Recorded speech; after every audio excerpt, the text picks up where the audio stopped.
Good evening and welcome to tonight's Monday night panel on a Wednesday. I'm delighted to say that in addition to six illustrious guests who'll be discussing the end of the season, we have Michael Flynn joining us at the beginning. We're very much looking forward to seeing what he's got to say and his experiences over the last 48 hours. It's been an absolute pleasure and privilege to get him on so soon after he's joined us. So without further ado, I'd like to bring Vic on. Good evening, Vic. How are we? We're all right, Andy. Thank you very much indeed. The sun is shining in Devon, which is a lovely thing. It's a bit different to 24 hours ago when the heavens opened and many places were flooded. But right now, it's a lovely evening. Yeah. Before we start, I'd like you just to say what you did yesterday afternoon. Just let the people out there, what did you end up doing? Something rather momentous. When I retired, I made it a project of mine to walk the Southwest Coast Path, which, for those of you who don't know, is 630 miles long. And yesterday afternoon, I completed the final 7.5 miles to complete the 630 miles and get to South Haven Point in Dorset. So I got that all in the sunshine before it started to rain. So I was very pleased about that yesterday. Thank you. For letting me say that. Quite an achievement, isn't it? So round of applause. Thank you. And yes, so without further ado, let's bring Michael on. Michael, good evening and welcome. Hi all, thank you for having me. That's real. I will leave you in the capable hands of Vic and we'll see you later. Thank you very much indeed, Andy. Mr. Michael Flynn, thank you so much for joining us. It's just fantastic that in the 48 hours that we knew that you were becoming Swindon Town manager, you've already engaged with the fans incredibly. And that's basically what's been missing for a couple of years now. Is that one of your main priorities, to become embedded with the fan base, to make sure that they know who you are and you know who they are? Yeah, for me, it's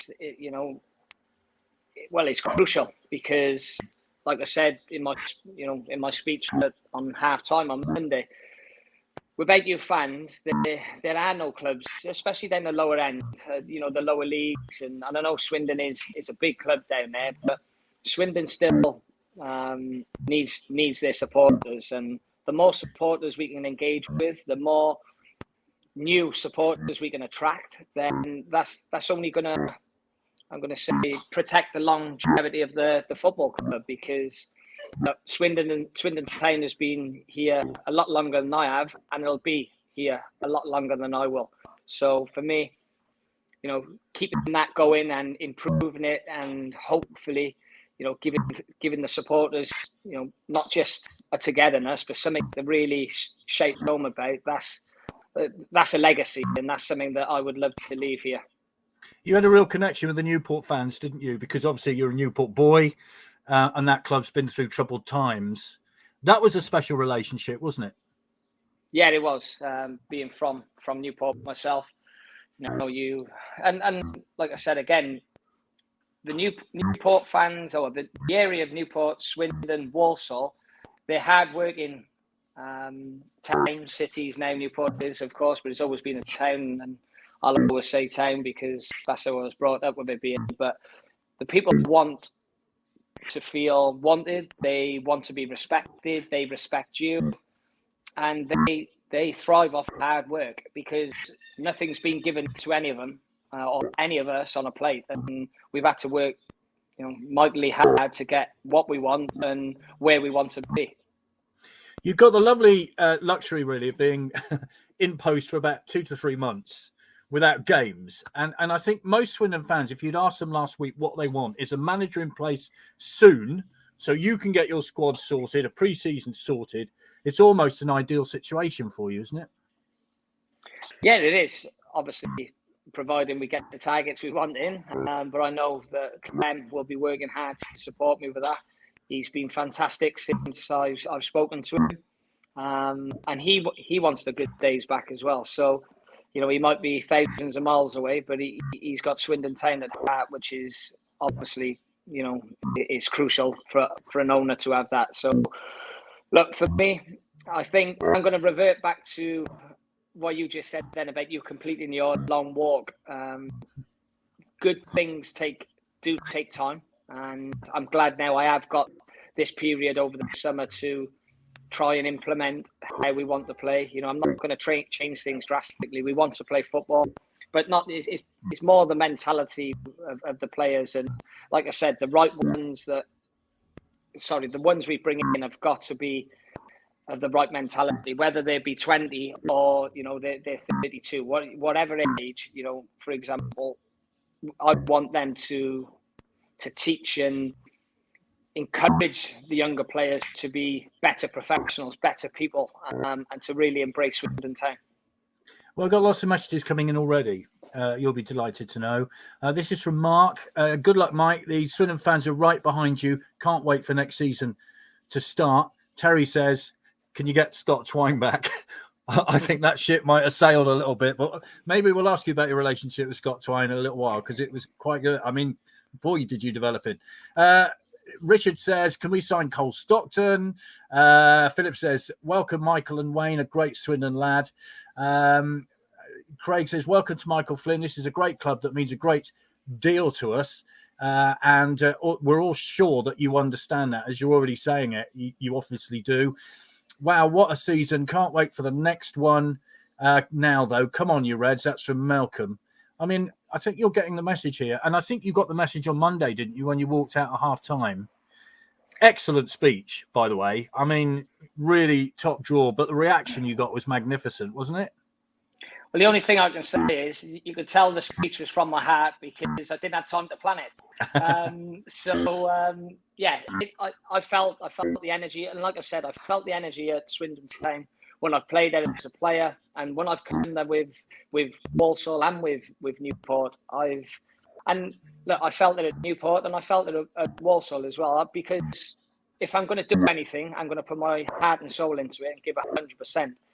So just because I've left both of those clubs, it doesn't mean that there was any sour grapes or anything. It was just whatever. It was my time to go at Newport. It didn't quite go as we planned towards the end at Walsall, but I've learned a lot. I've learned a lot over the last 14 months. I probably learned more in the last 14 months being at Walsall than I did in the near 5 years of being at Newport. So that's only going to make me a better manager, a better person.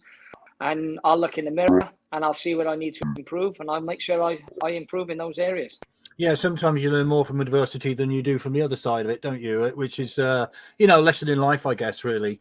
Lots of questions coming in, and I think we ought to get to the nitty-gritty. What kind of manager are you? Are you a throwing the teacup across the dressing room? Are you an arm around the shoulder? How would you describe yourself?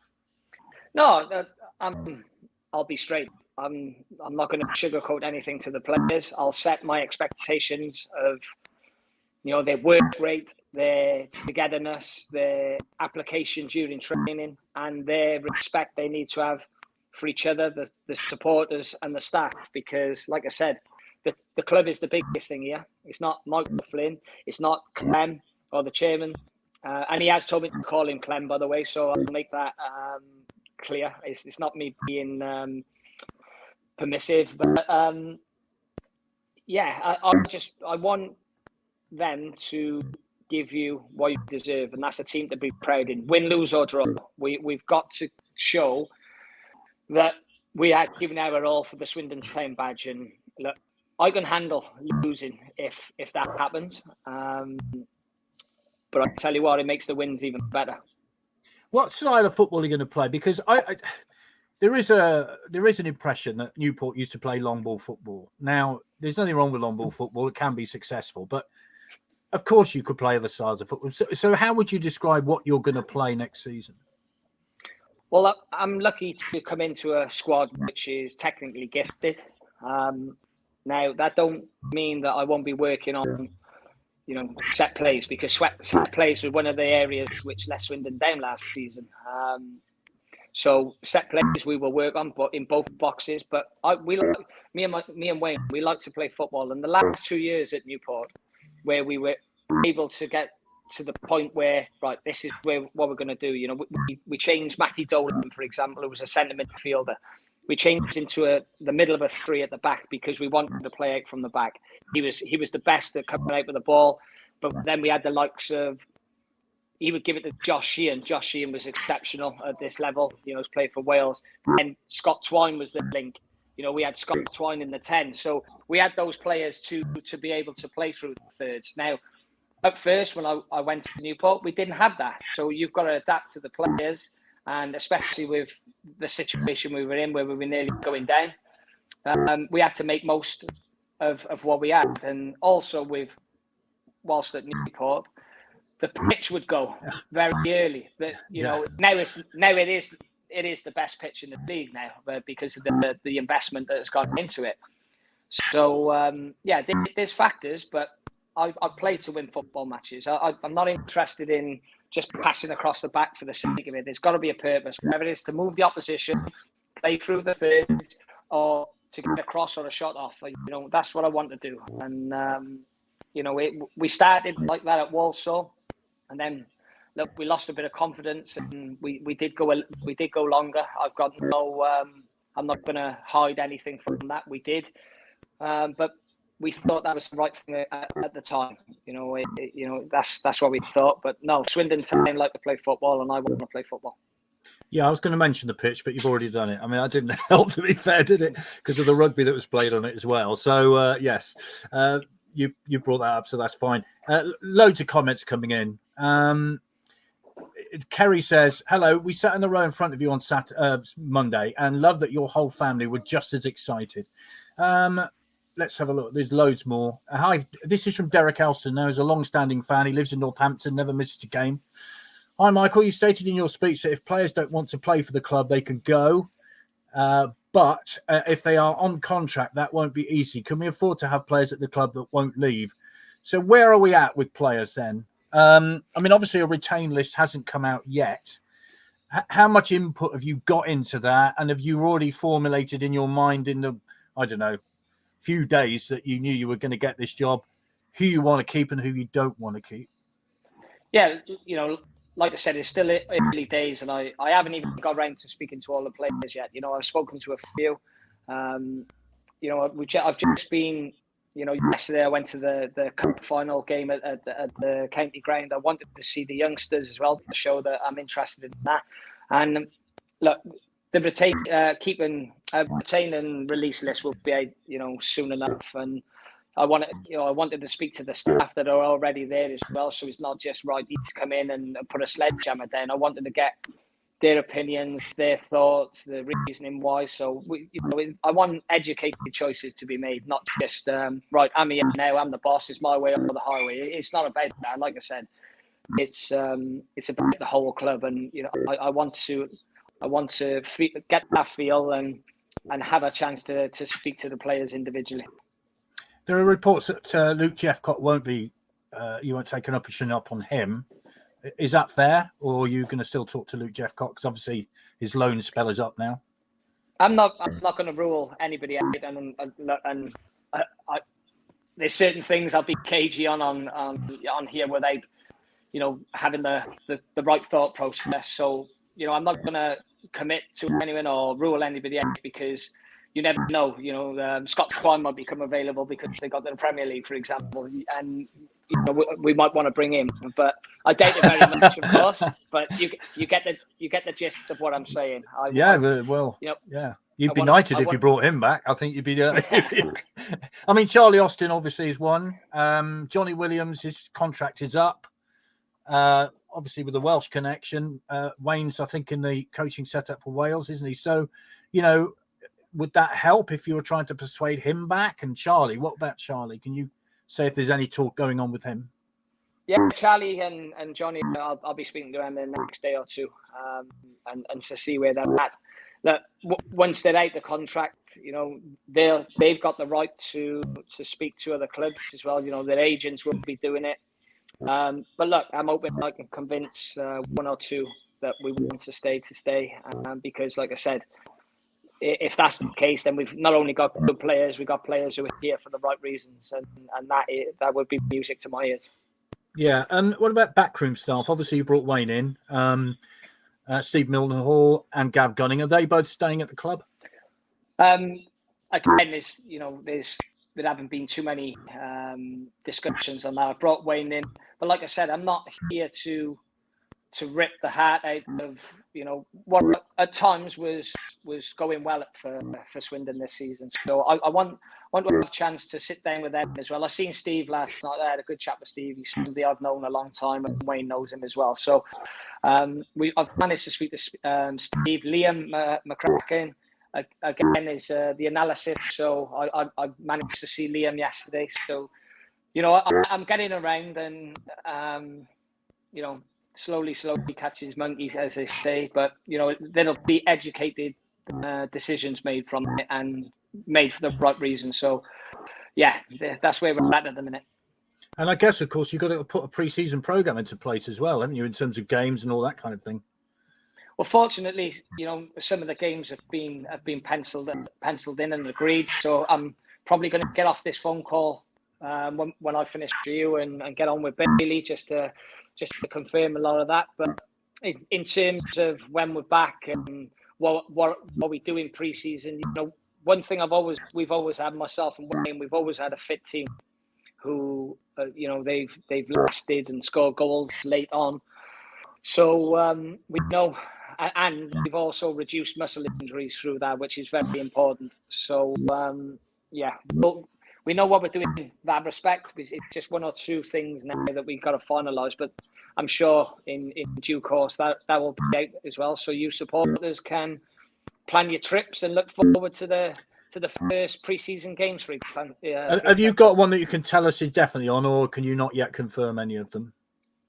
I think I could tell you the Swindon Supermarine is definitely on. Excellent. You don't know what the date is off the top of your head, can you? Off the top of my head, no. I'd have to open my computer, which is dead. Yeah, fair enough. Malcolm says, can you get the nitty-gritty next to the and says, hang on. Ask Michael if he'll have the final say when it comes to signing a particular player, because as you're aware, there are directors of football, there have been technical directors. I mean, are you one of these managers who looks at a player 4 or 5 times, finds out about what he has for breakfast, what paper he reads, that kind of stuff? Do you go into that much detail? Is it you who will say, I want that player, or is it somebody else? Who makes that decision? No, it'll be me. So Malcolm, there's the nitty-gritty. I'll have the final say on the players that come in. There will be, you know, support staff providing, you know, a list of, right, for example, we need a centre forward, right, years 5 or 6, which would fit our mould. You know, I'll have a look at that. If it's one on there, right, okay, he's my first choice. Let's do our background due diligence on him.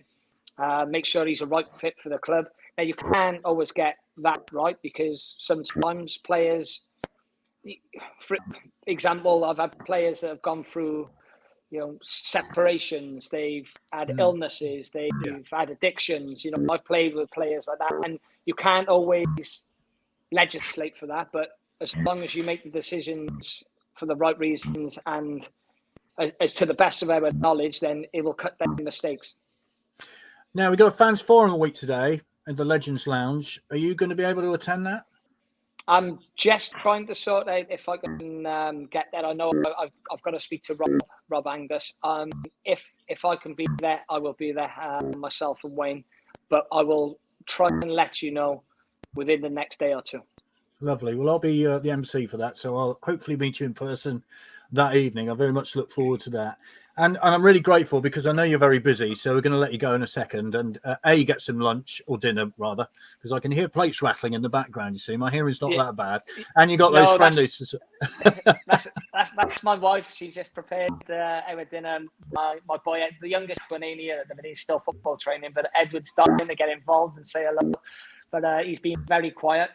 And also, if we are at the fans forum, hopefully I'll be able to elaborate on more of the questions you've given me today, and give you because I want to give you as much as we can, you know, without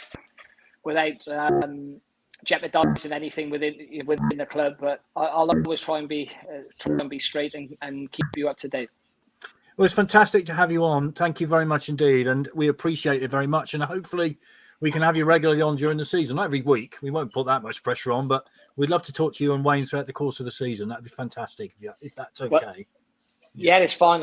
I'll speak to Wayne. He usually shies away from this kind of thing, but I'll tell him he's got to do it. It's his hometown club.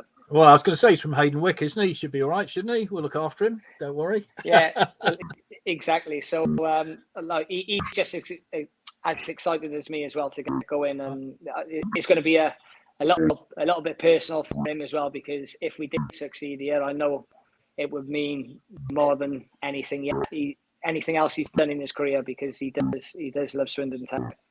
We welcome you, Michael. Thank you very much indeed for your time this evening, and we'll let you get on. Yeah. Thank you. Thank you so much, Michael. Much appreciated. We'll speak to you soon. Yeah. Thank you all. All the best. Bye. Okay. Cheers. Bye. Bye. There you go. That was a fantastic, wasn't it? As I say. Well, lots of comments coming in, and if we can send those comments on to him. I mean, obviously he's saying that he's going to talk to players over the next couple of days. He can't make any decisions now. So I think it's fair to say, he should have those discussions with players before he releases it to the public, which I think is only fair. Yeah, absolutely. Yeah, so great. So for the second part of this evening, I'm just going to bring on the panel now, and we can discuss all that is good with Michael, and of course a review of the season if they can remember any of it. Okay, so without further ado, good evening, Andrew. Good evening, Rob. Good evening, Joe. Good evening, Jamie. Good evening, Anna. Yeah. And last but not least, good evening, Liam. And this is our new format, 3-3-2 we're doing.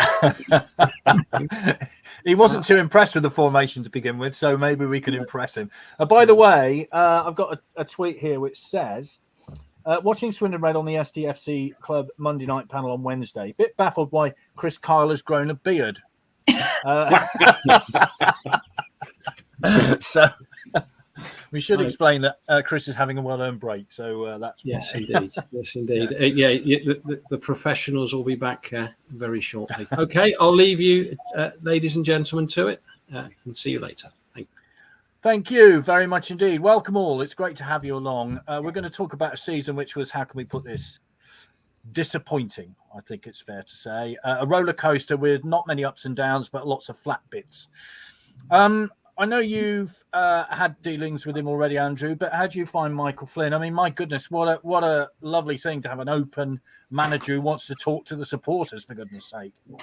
Yeah, I think that was the first word that popped into my head, kind of pretty open. So we did our sort of media round with him yesterday, where we just sat down and have a bit of a longer chat with him, which is a nice privilege always. And yeah, he's there are lots of things he wanted to sort of connect on certainly about that pride in the shirt and the effort, and also talking about the kind of working class background and his roots, which is, it's quite interesting to hear a manager sort of talk about that. But he is evidently, I think, an antidote to his sort of predecessor, which is usually the way these things work. And I think you have to feel encouraged by a lot of what he says, and certainly in terms of the style, he's been pretty quick wherever he's spoken to sort of put to bed that we're going to need a neck brace. So it's going to be better than that to watch, I think.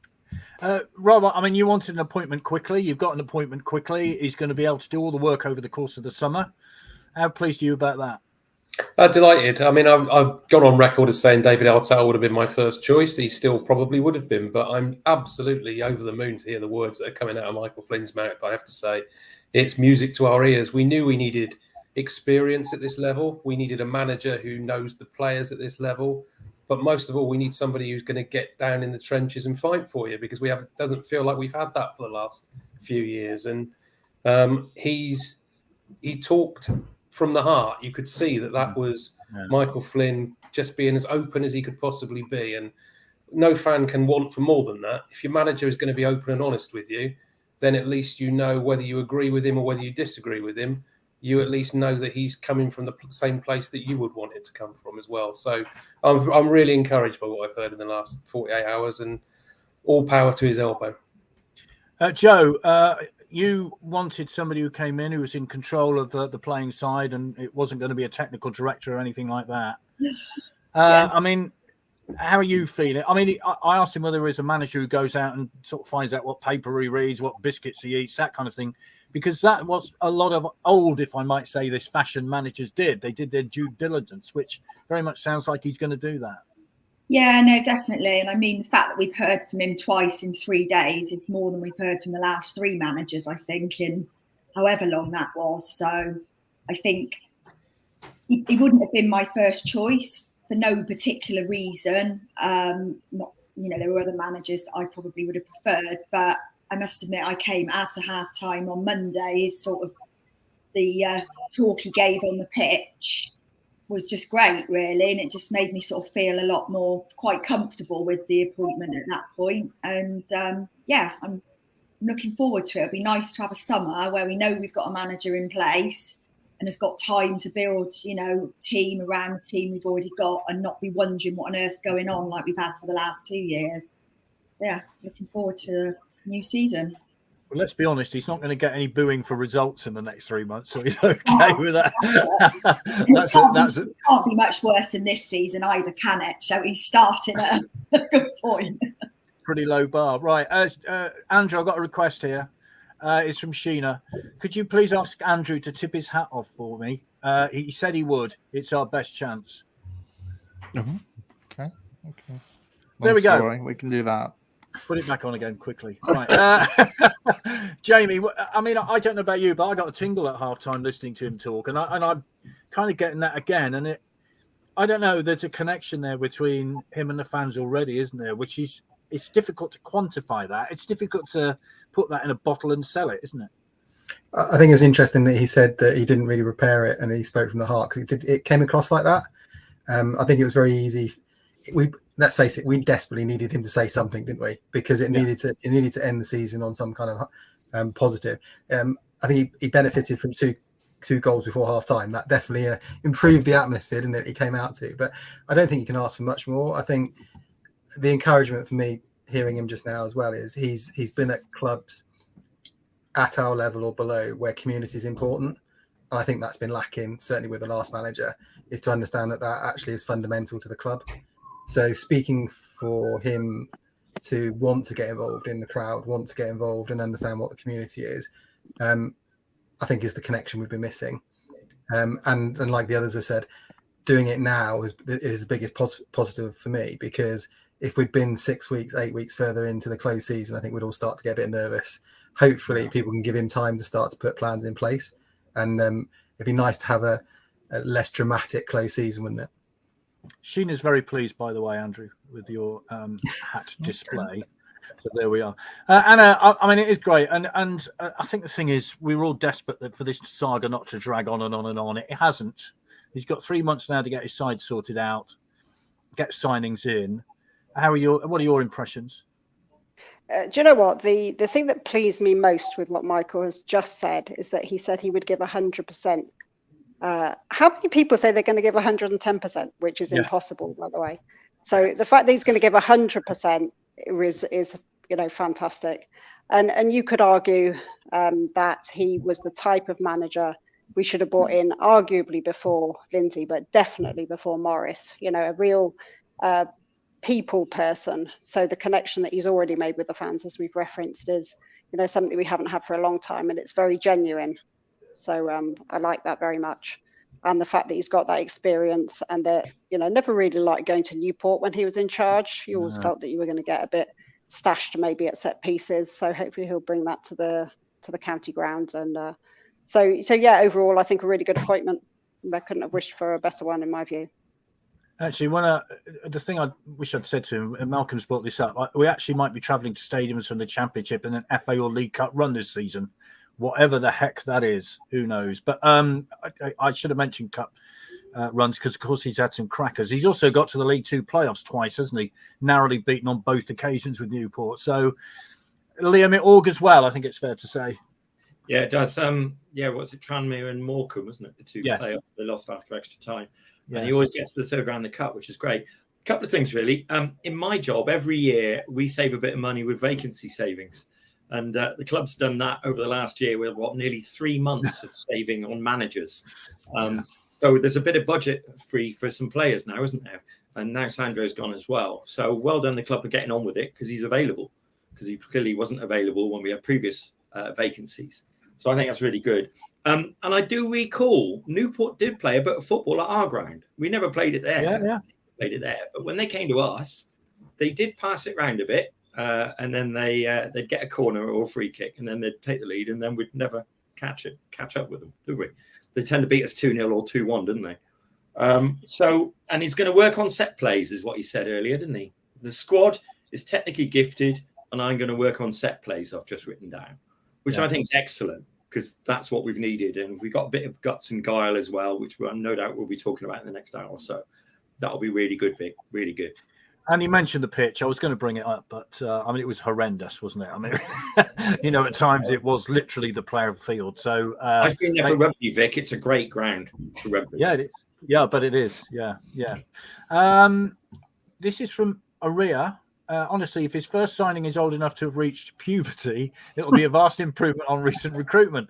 Lots of potential in the squad, but my goodness me, we need someone with a few hairs on their chest to help Charlie lead them. Very good. Do we know the situation is going to be with the director of football or technical director? I understand there will be an appointment, Andrew, but it won't be of a similar ilk. That's what I understand. Is that what you understand? I think broadly, yeah. Certainly, I don't think they want to continue with the sort of Sandro style model, I suppose we'll call it, where the technical director was very much involved with lots of aspects of the first team, and it didn't really work. So, you know, Mike Flynn said ultimately transfers are the final word on transfers will be his domain. So, yeah, I think that's what we expect to happen. Yeah. Simon says, in theory, that's how it should have worked with Sandro. Sandro identifies players, manages scouts, and gives final say, in theory. There we go. And Sean says, didn't score from a corner all season, let alone create a shot from one. There you go.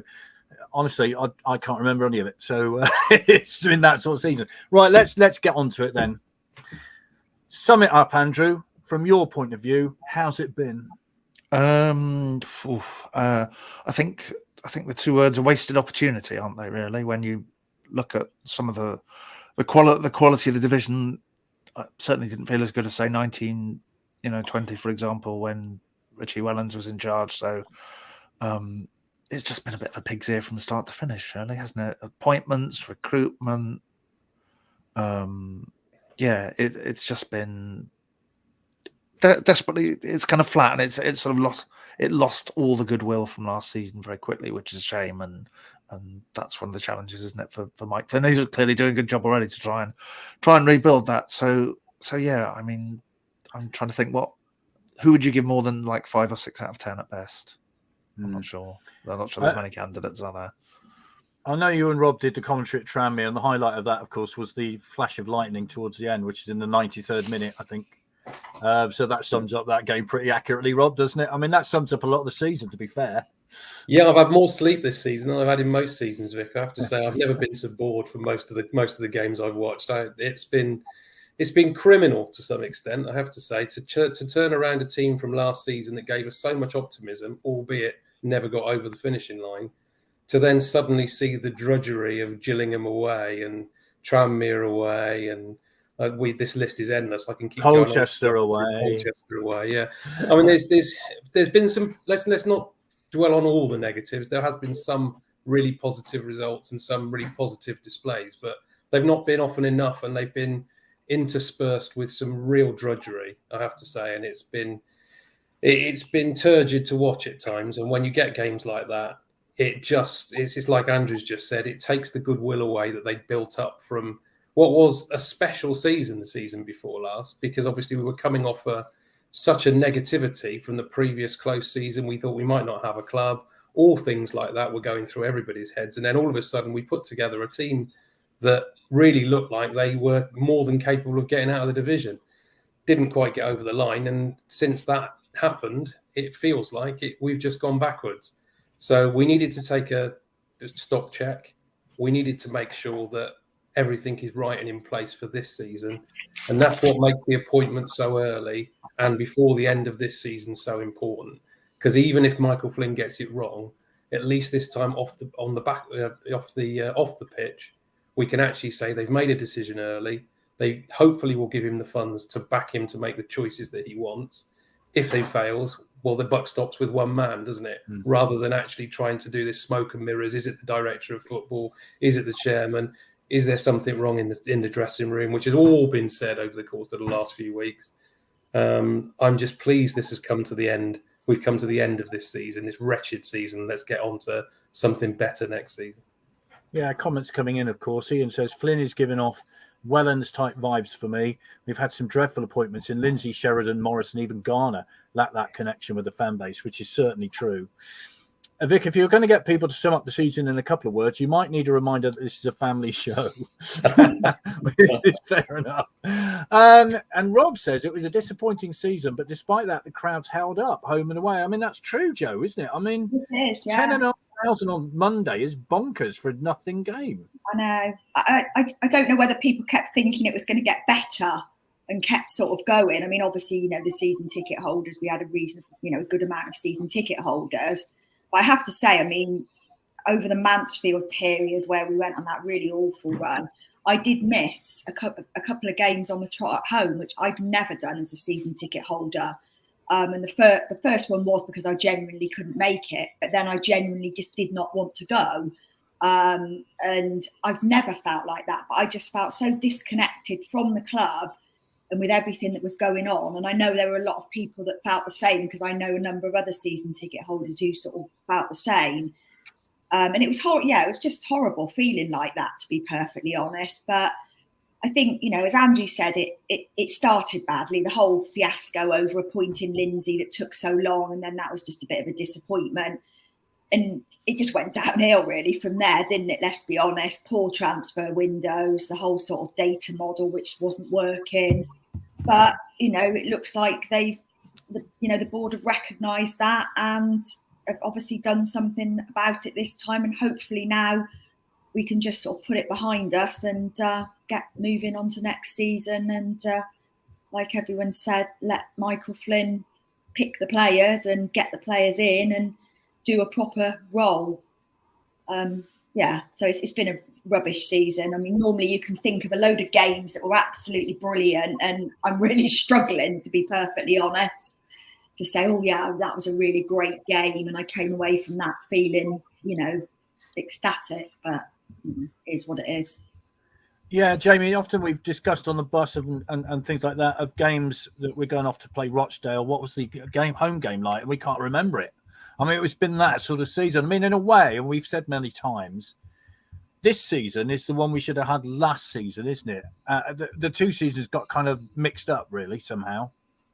They did. They certainly did. And I think that it's difficult to know why, and it's difficult to kind of drill into it. But you're absolutely right. We've said a number of times that if we'd had this season, the season before, we probably would have accepted it and been a bit more accepting of how it was going. But I tend to agree with Joe. I mean, I don't remember a season before where you look back and you can't remember certain games, or you really can't remember what happened or when. I mean, I think it summed it up for me in probably two or three ways. That one, at the absolute farce of Harrogate, where it felt like we hadn't even had a pre-season and we were playing a pre-season friendly before we'd even started the kind of the league season.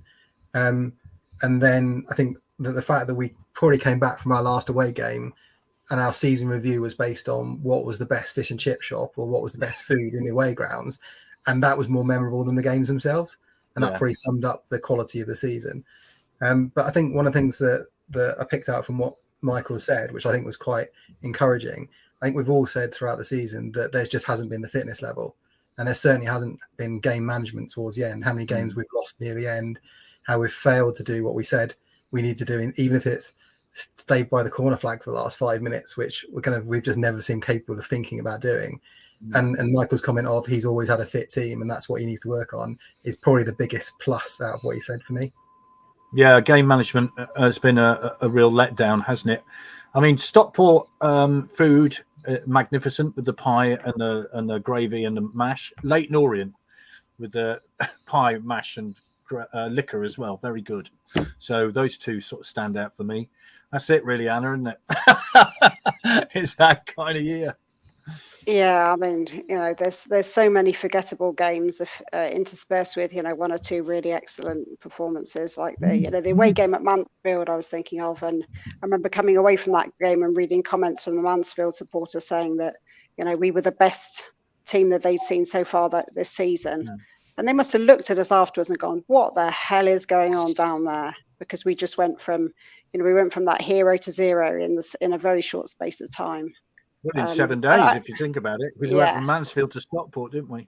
Well, yeah, and I remember going up to Stockport thinking, okay, we've got a bit of a chance here to go into the next round, and it was a terrible game. I just remember being so disappointed and down after that performance, especially coming on the back of that Mansfield game. But referring back to the comparison with the seasons, I remember saying to Rob Angus when Clem first came in, the honeymoon period is not going to last for long, and it is such a shame that really lasted barely 12 months, and all the stuff that has gone on this season has kind of done quite a lot of damage, I think, to the relationship with the fans. And I don't really think that it should be just up to a manager coming in to instill the sort of stuff that Michael Flynn is talking about. It should be part of the ethos and infrastructure that runs right the way through the club, so that when a manager moves on, which they inevitably do at some point, that still remains. Richie Wellens brought it with him, and when he left, it left with him. So I'd like to think that we're learning stuff all the time as a club about how to behave, how to communicate, and that can follow on from whoever comes after Flynn. I think that's really important that everyone's learning that and looking at the good. We've got a bit of a feel-good factor now, haven't we? That was not there before. And you and I, Vic, on that on our prediction league. Before Michael Flynn was appointed, or rather actually before Jody Morris was sacked, I was predicting a loss for Crawley. And as soon as Jody Morris left, I thought, oh yeah, we're going to win now because we've got Gav Gunning in charge. So, we've got a bit of a feel-good factor back. So hopefully, some quick resolution on contracts and some decent signings, and we can go into pre-season and the new season with, on a real up. And I think it's a good start so far, isn't it? Yeah, I think Michael Flynn's speech at halftime was probably one of the highlights of the season, quite honestly, because we all enjoyed it. Hello, Claire. This season split the fan base for many different reasons, but feeling optimistic, Flynn's appointment could just well be the thing needed to pull us all back together again. Thanks to all the fans who made this season bearable for me, despite the results at times. It's the thought of how many points we would have saved if games had finished in the 80th minute. Hopefully we'll be fitter next season and hold on to leads. Just to say, loads of messages coming in. I'll get to as many as I can, but if I don't get to them, I'm really sorry, but we will forward a lot of them on. Really looking forward to the veg pies at Forest Green Rovers next season. Well, I am, as a vegetarian. Thank you very much indeed. I've been looking forward to that greatly. Cheapest Bovril, Rochdale and Carlisle, both £1.80. And Craig says best chips, first equals 1 Crewe, 2 Grimsby, 3 Stockport. Well, Rochdale should be up there somewhere, I think it's fair to say. Liam, your thoughts on this season? I know you've not been to many away games, getting married and stuff. I don't know what that's about, but things like that. What are your thoughts been? Well, all of the above, because I think every single one of those comments I was nodding to. We've had flashes of optimism, haven't we? So, Mansfield, and then it's ruined by Stockport. Wimbledon, and then we lose at home to Mansfield. Charlie Austin signs, and then we have a rubbish transfer window, absolutely appalling transfer window, and getting rid of experience and replacing them with nothing was great suspect to Joe Tomlinson, but it wasn't a very good transfer window. And I think that's what it's been throughout. And Anna, I'm completely with you what you just said about the club's comms telling us what's happening. We get 10,500, which just under 10,000 are us on Monday in a season that actually has been very poor comms until Monday morning itself, and then Monday with the announcement, with the half times, which really was uplifting. I was out getting me pasty, which I'm sorry Vic had meat in it, but it was. But I was listening to it, and you could feel the excitement to pick up on. So I'm pleased it's over. I'm going to miss 3 months of non-football. Look forward to the pre-season. I think I'll go to far more pre-season games than usual as well now, because there'll be an excitement, including Supermarine, as Michael talked about earlier. But it's a season we should learn from. We all thought, me particularly on last August, that on paper we looked stronger than the year before. Or how wrong we were when we saw them on the pitch. Because it did feel that year on, but on Monday there was not one player that had played at the playoffs semi-final the year before. Not one. Amazing, isn't it? That I mentioned before, if you look at, wasn't it the Juventus team from 1970, the team that played Juventus? There was 10 of the 11 that played in the League Cup final 18 months before, or whatever it was, 15 months before, because the longevity of that compared to now. Yeah, the addiction of Arthur Horsfield, I think, is the one addition. Having been at that Juventus game, what a memory that is. By the way, eating meat in your pasty doesn't make you a bad person, Liam. I just like to make that clean. What about that then, Andrew? I mean, I've always thought, a team is a team that you build and you put together and you keep for a while. But now, the fact is, it seems to be in football, you keep players for a year and then they move on again and you have to start again every summer. There are players, of course, on 2-year contracts. So will that make a difference this year? Logically, you'd say yes. At least they'll sort of know each other and have an understanding of each other's games. I guess the fact they'll be onto their third permanent manager in that spell means they're still got to, I guess, relearn or adjust to a different style of play. So in theory, it should help. But I'm not sure how you get around it, because if you sign a player on a 1-year contract and he's really good, you're howling, oh, why didn't we sign him on a 2-year contract? If you sign a player on a 2-year contract, their name's mentioned here among the current squad, and you're not so enamoured of him, Mike Flynn might find that he's going to have to try and work with players that he's not really his sort of ideal choices. So that's the downside. So I think you understand why most teams at this level tend to go for the shorter option, because you can sort of cut your losses easier. And it is a bit, I think, for almost every team, throw together a new squad and hope that most of it sticks to the wall, as it were. Yeah, I think he might be saying he worked with Tyree Shade at Walsall, didn't he? Yes, he did. Yeah. Forest Green Rovers, the Village Green Club. I won't go again, crammed into that side stand like cattle. It's not a great ground, let's be honest. But they're building a new one, aren't they? Apparently. Was that from Dale Vince? Made of wood, isn't it? Yeah, made of wood. Yeah. Yeah, very. But anyway, veggie pies are great.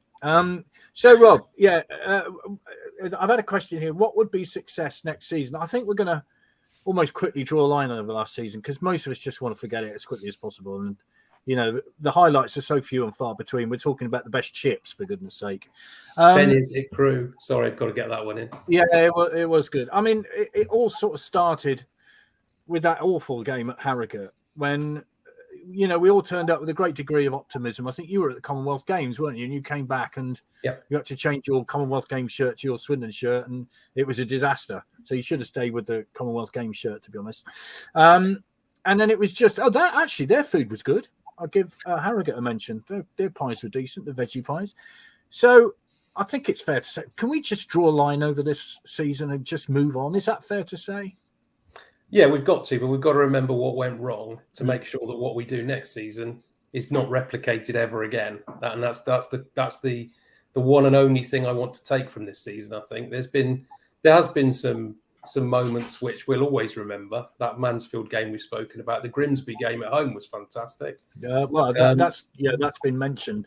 That's one of the highlights, and I sort of missed it. It scrolled out, but absolutely the return of Charlie Wimbledon away a couple of weeks ago was a great day out as well. So we've had our moments. The problem is they were so few and far between and interspersed with everything else that you just tend to forget about them. And like I say, I think we have to draw the line under it. We have to forget about what's gone on. And when you talk about success for next season, it is getting out of this division in the right direction. I don't care whether it's playoffs, whether it's automatic, whatever it might be, but there can only be one target for a team of this size and a town of this size, and it is we need to be playing League One football as soon as possible. And I think Michael Flynn knows that. I think he's under no illusions. I think he will expect a fan base of this size to expect nothing less than that.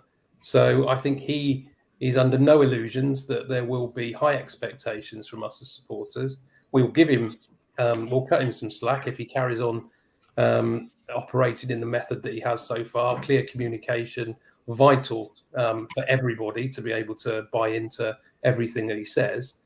But it comes with results. The territory comes with results, doesn't it? Every game is, and every manager's existence is driven by results. So if he goes on a losing run at the start of next season, we all know what will be being said on forums like this. So let's hope that doesn't happen. Let's hope he gets a proper pre-season in. He gets everything sorted. My utter wish for the whole of this season is we do become good at set pieces, because boy, are we rubbish at them at the minute. And we get back to the days of Sean Taylor, and you actually get excited when we get a corner rather than worry we'll give a goal away at the other end.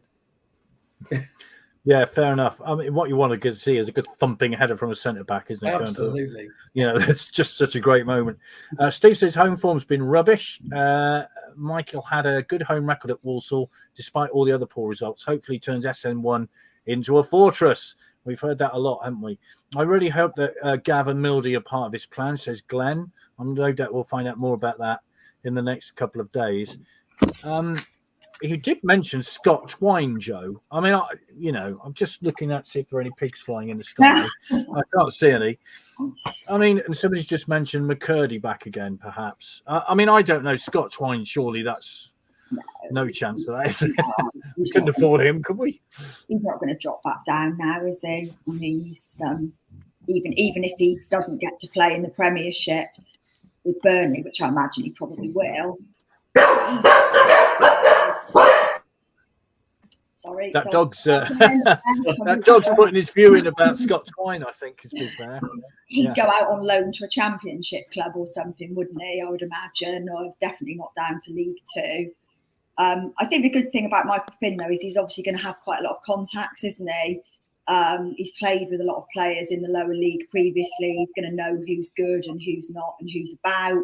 So hopefully that will be a bonus for us as well. And the fact that he has got that whole summer to build the team or build around the players that we've currently got, depending on who he wants to keep. I don't know who's on 2-year contracts and who's not, to be perfectly honest. But hopefully we'll sort of see in the next few days the retained lists and have an idea of who's still around and who's not. Well, let me bring you up to date with. I think this is. Hang on. Oh, goodness. Sorry about this. I was going to read you out those who are on contract and those who aren't. If I had technical ability, I would have done that. But just bear with me a moment. Right. The goalkeepers, Jack Copeland is the one we've got at the moment. His contract is up at the end of 2023. The defenders whose contracts are up, Matteo Baldry, of course, Tom Brewitt, but there's an option on him. Kean Harris, I think it's probably his ship has sailed. Midfielders, Johnny Williams, Mo Dabre, George McGeecran, we've got an option on him. Forwards, Charlie Austin, Russian Hepburn Murphy with an option, Harry Parsons with an option, George Calmedo, Morgan Roberts. Those who have contracts for next season, Romeo Hutton, Ellis Iandolo, Tom Clayton, Reece Devine, Fraser Blake Tracy, Marcel Lavinier, Harrison Minturn, Ronan Darcy with an option, Saidu Khan with an option, I should say, Ronan Darcy, Tommy Adeloy and Tyrese Shade. And those with longer contracts, Ricky Aguiar, Jake Kane and Anton Dvorzak until 2025 and Jacob Wakeling until 2026. Who amongst those then, Jamie, would you consider you should keep? I think for me, Brewitt, Hepburn Murphy and whatever goes on with Austin in terms of whether he fits into the wage bill going forward are the obvious ones that I think have shown potential or could give you that kind of experience and a bit of pace.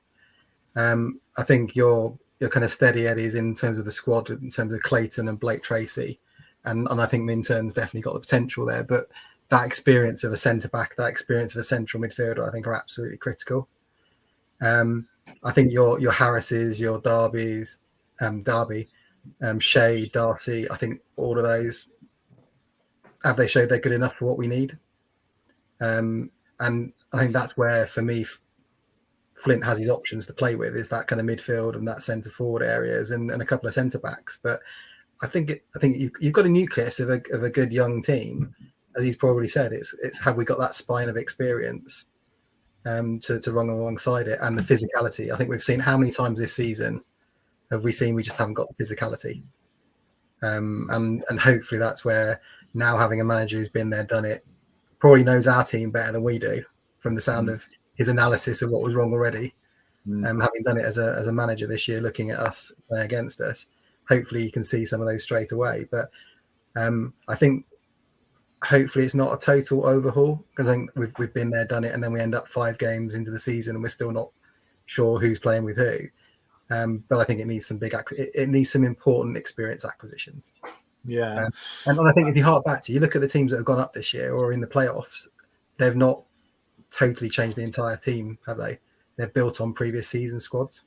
Well, Orient certainly. I think that's true, isn't it, Anna? For the first 3 months of the season, you're trying to work out who's wearing the number 10 shirt. Who is that again? Who's the number 11? Who is it? It takes a while to get used to who's actually playing for Swindon. It seems in the last few years. Yeah, I mean, we've had no continuity of any sort in the last 3 or 4 years, have we? Partly, I guess, the COVID season was a bit of a write-off.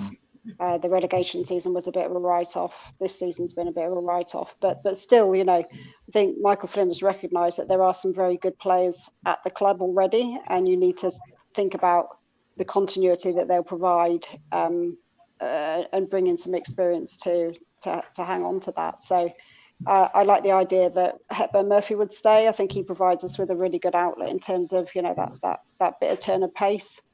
Can't honestly see the likes of McCurdy coming back. I'm not even going to mention the Burnley player, but McCurdy's not coming back down to League Two. What I'd be interested in seeing is how many players from Michael Flynn's past join us, because that is quite telling, I think, sometimes when players are drawn to managers and follow them around. Wellens has got a couple, hasn't he, that follow him around, and I think that says a lot about what they think of that person as a man manager and a tactician. So I'm hopeful that there'll be some players that will come out, maybe from Newport and Walsall, that are of the better class, that will adhere to Flynn, if you like, and then I'd like to see some bigger lads than we have today. I think we've historically, certainly over the last few years, been a little bit small for my liking. I like to think that Michael Flynn will make us a bit nastier. I think he'll hopefully make us not just better at set pieces, but give us a bit more steel all round, so we're not too powder puff. And that will, for me, mean bringing in somebody a bit more bulky up front, who's able to hold the ball up. Ideally with a bit of pace and good at heading and shooting as well, but you can't have everything. And the same at the back, at centre back. To be honest, I think Clayton has got the signs of being a really good player for the future. Brewitt has been pretty solid at centre back, but I would like to see a bit of a brick shithouse. Am I allowed to say that? Somebody a bit big at the back. Who I'm just checking the time, Anna, to see whether you can say that or not. It's just about all right, isn't it? It's just about all right. But somebody that opposition strikers will go, oh, I don't like facing him. That sort of player. But he's come in 6 weeks earlier than Lindsay last season. So for me, that's already a good sign. So let's get moving. Let's see some names on signed up, and give the fans something really to think about as we go into the close season and start next season, so we can go in there on the up. If I had a yellow card, I'd show it to you, but there's an imaginary yellow card. Okay. Is that okay? Actually, one thing, Liam, we should say, of course, is one bonus from this season has been Sol Bryn, hasn't it? Who, has not missed a league game all season. And thank goodness, because we might have been in a bit of trouble keeper-wise. But he's been one bonus from this season. Sadly, of course, he's not our keeper, is he?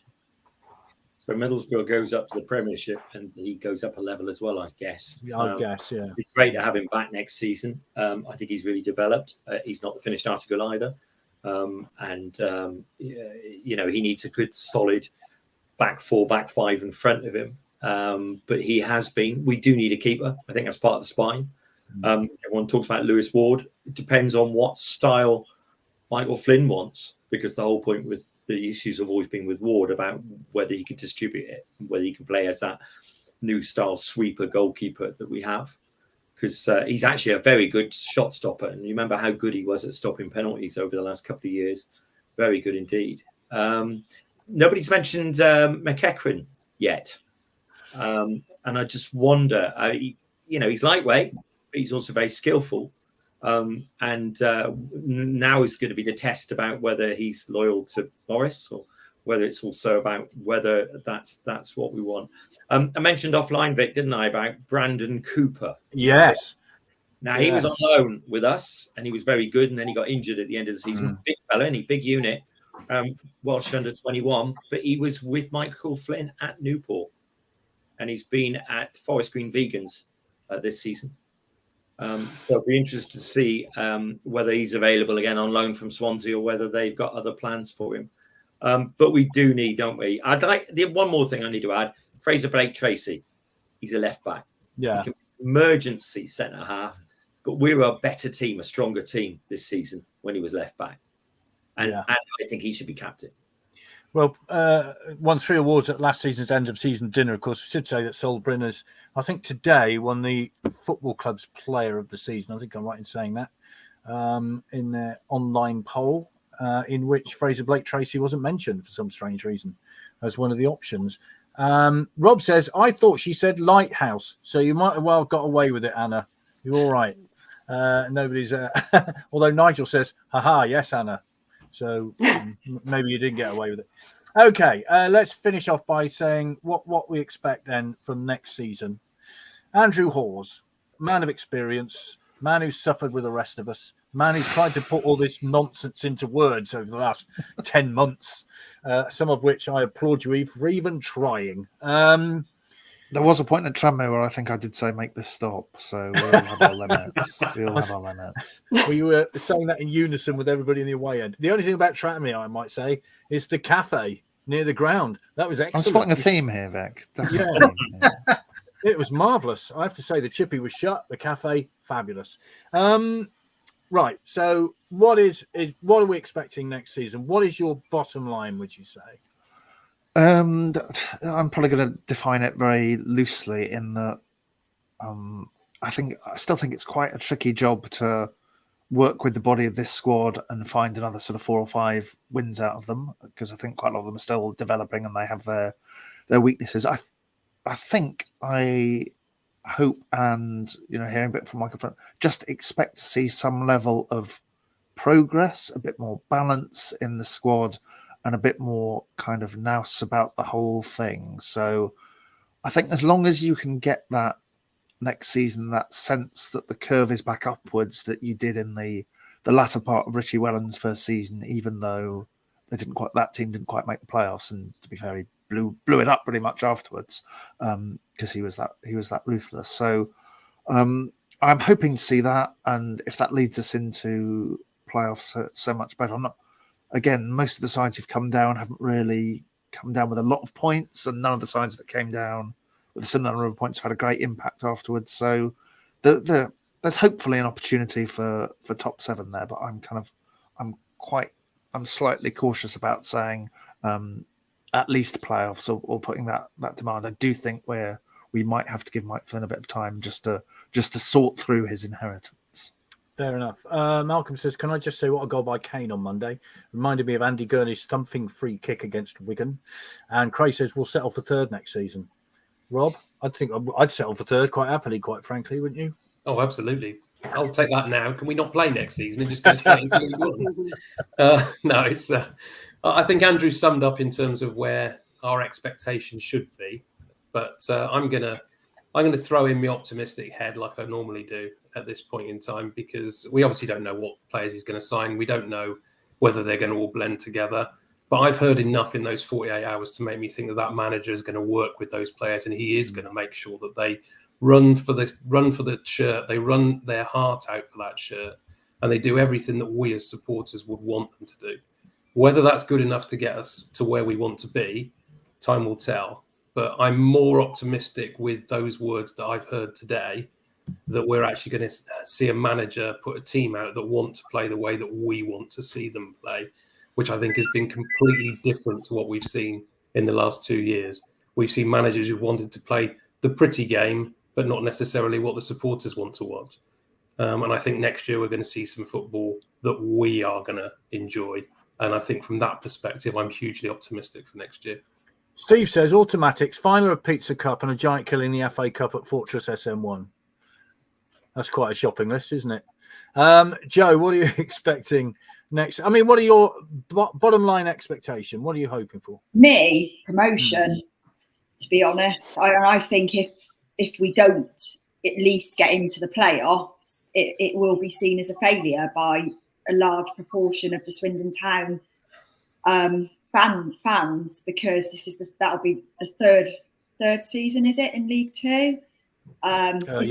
This season's been obviously awful. It can only be better next season. So, I mean, yeah, realistically, we have to be targeting to get out of this league. However we're going to do it, whatever sort of football we play, because I think the feel-good factor that's here at the moment, I think the crowds may drop a bit next season anyway because of the general cost of everything and that type of thing. And so if we don't do particularly well, you're not going to hold crowds of that sort of amount for continual League Two football. So we've got to get out of this league, really. It's as simple as that. Am I right in saying, Andrew, I just had a thought, the majority of this century you've been in League Two, haven't we? Is that right? That's, oh my God, that's not necessarily a number I want to tolerate. Well, no, it can't be that bad, can it? 23 years, there's like one under Stark, one under Decam. We've been in it a long time. Maybe for the majority of the last decade, but I don't want to think about it. In recent years, what's the longest period we've been in League Two? It was 3 seasons, wasn't it? I think. Was it? Between going down under Luke Williams and Richie Wellens, wasn't it? Yeah. So there was Flitcroft, Brown, Brown, Wellens. I think, if my memory's right, which is a bit worrying, seeing as I've sat through them all. I should have some knowledge at this point. That's why I asked you to put you on the spot, you see. But it just seems too much. I think that's probably what I'm getting. Yes, at. Yeah, that we can all agree on. Yeah. Too long. What are you hoping for, Jamie? I mean, I'm getting from Michael Flynn, he's a bit of a cross between Richie Wellens and Lou Macari somehow. I'm getting both those sorts of vibes from him. Yeah, I mean, I think we'll have a team that's harder to beat. I think that will be something we'll all be happy about. I don't think they'll be maybe rolled over quite as much, but I think Andrew's right. In some ways, it's going to be a bit of evolution for the first half of season again, probably. And I think we probably need to plan 2 decent windows rather than just one. But I think we probably need to be realistic. I think it's been a pretty poor league this year, and that's why we're probably also disappointed that it's been a missed opportunity. I don't see it being as easy next year. I think it's going to be a tougher league. I think we have to be realistic about that. Wrexham coming in, they're clearly not going to go without spending a lot of money. If Notts join them as well, that's definitely 2 stronger teams. And whoever doesn't go up, assuming one of them hopefully does, out of kind of the Stockports, Bradford, Salford, again, they're going to throw money at it. I've been really impressed with Stockport this year. And I think Gillingham will be there or thereabouts, as much as I hate to say it. They've been really impressive since the new owners have come in, and huge cash. And are they going to suddenly not stop spending in the summer? Probably not. So you've suddenly got 5, 6, 7 teams that are going to be splashing cash, which you haven't had this year. So I think we should be in and around playoffs. That's what we've got to aspire to. But I think we probably need to be realistic. We're not going to walk this. No. Unless there's some miracle of kind of transfers happening in the summer. It's going to need the support from the fans home and away, and the fans get it behind them. But then hopefully we can come through it. That's what we've got to be aspiring to anyway. There'll be another ex-league team, of course, coming up, Notts County or Chesterfield. I think it's Saturday, their playoff final, isn't it? After those 2 extraordinary playoff semi-finals. 4 seasons ending in 85-86 with our longest consecutive spell in the basement, says Craig. Thank you very much, Steve, for that. Anna, your hopes and expectations for 23-24? I think high excessive expectations will kill us. But there is no patience or forgiveness in football anymore, if there ever was. And I think Michael Flynn will probably know that the expectations are very high in terms of what he's expected to do next season. He'll be expected to hit the ground running. He'll be expected to, I think it's probably some of it's written into his contract, isn't it? Promotion, cup runs, etc., etc. But as fans, I think we've got to have a little bit of patience. yes, we want to see progress from last season. That's the thing of paramount importance, that we see progress, not just on the pitch in terms of, he talked just now about, Michael Flynn talked just now about togetherness and respect for each other. And Neil Warnock walking into Huddersfield, who's transformed them from a relegation team to a team that's staying up in the Championship, he said, all you've got to give your players is a bit of belief. So he's got to work with some of the squad that he's got. He may not like all of them. He's got to work with them. If he brings them together and they get respect for each other to match some of what we saw last season, then I think that'll be a real win. And I think we'll start to see, that connection coming back with the fans, and that will hopefully make people stick together off the pitch, and the fan base will stick with it for longer, rather than, ending the honeymoon period after, in October, for example. So in terms of expectations, I think this season, I thought we'd finish about where we are, to be honest. I thought it was incredibly unrealistic to think we were going to go for autos this season for lots of different reasons. Too much change.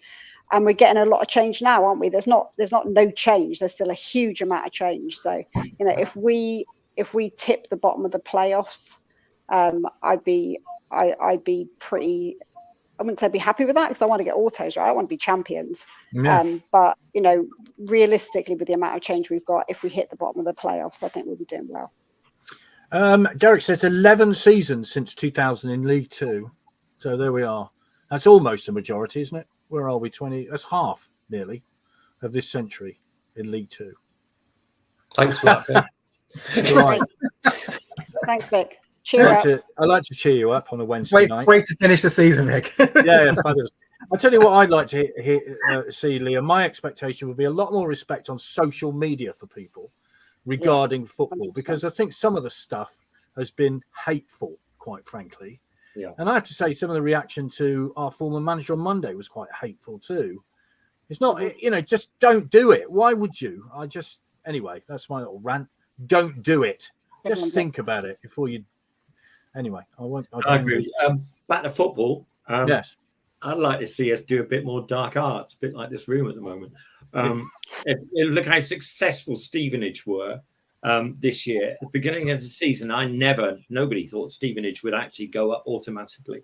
So I'd like to see some dark arts. I'd like to see Sadhu Khan not miss 8 games this season, because that's, he's been effective. I mean, he was a walking tightrope on Monday. He could have been sent off for that one. But God knows how many games he'd missed then at the beginning of the season. So I'd like to see that. And I'd like to see a really good blend of youth and experience, which we didn't have this season. And on top of that, then it will make going even better than it is already. Yeah. I think you said Robbie be suspended for 7 games. 7 games. If he'd have got sent off Saturday, Monday, it'd have been 7 games at the start of next season. We were shouting that he should have been taken off. They should have considered that, because Definitely. actually he was just one booking. He was one foul away, and then he made it, and somehow got away with it. Yeah, 7 games. Don't come back till October. 8 games, what, 20% of the season. Yeah. Well, we start the season so early now, Vic. He'd have been back before the end of September. That's true. Yeah. I think the season is now is it the 5th of August? I've seen now. Yeah. Yeah. So Adam says got a season ticket the first time in years, even before Flynn was appointed. Been an awful season, but it's time to get behind the team, go for a promotion out of this awful league. And arranged a meeting at work for the 31st of May earlier today. I mentioned in the Zoom invitation that's 30 years since we promoted to the Premier League. Not sure my colleagues were as bothered about that as I was. 30 years. Time to start to climb up the leagues again. There we are, Andy. A busy panel, but a very thoughtful one. Yeah, I think a thoroughly enjoyable one. Yes. Just a reminder, a week tonight, we're hosting, the Sports Club are hosting the Fans Forum in the Legends Lounge, and Vic will be our MC for the evening. So look forward to seeing you all there as well. And just leaves me to say that thank you, ladies and gentlemen, tonight for your contributions, and as throughout the whole season. I really appreciate all you're doing. Can I say one more thing? Yeah. Don't forget, there's a special game at the County Ground on Sunday evening. Paul Caddis 11 against a select 11. You playing in that, Indeed. Andrew? Me? Good. Yes. Good Lord! I don't wish to drive the gate down. No, we're safe. We're safe. You're safe from that. You can go. It's fine. Supporters Club Walking Football Club champion. You should be in it. Anyway, there's a difference between walking and having to run. So yeah, that's 7 o'clock kickoff, and if you want to hear more about that, there'll be much more. Paul Caddis, I think, is on the Sir Tom Broadback Lounge tonight from 9 o'clock, and it's all in aid of Diabetes UK. So a very special game at the County Ground on Sunday. Okay. Thank you very much, and we'll see you very shortly. All the very best. Cheers. Bye.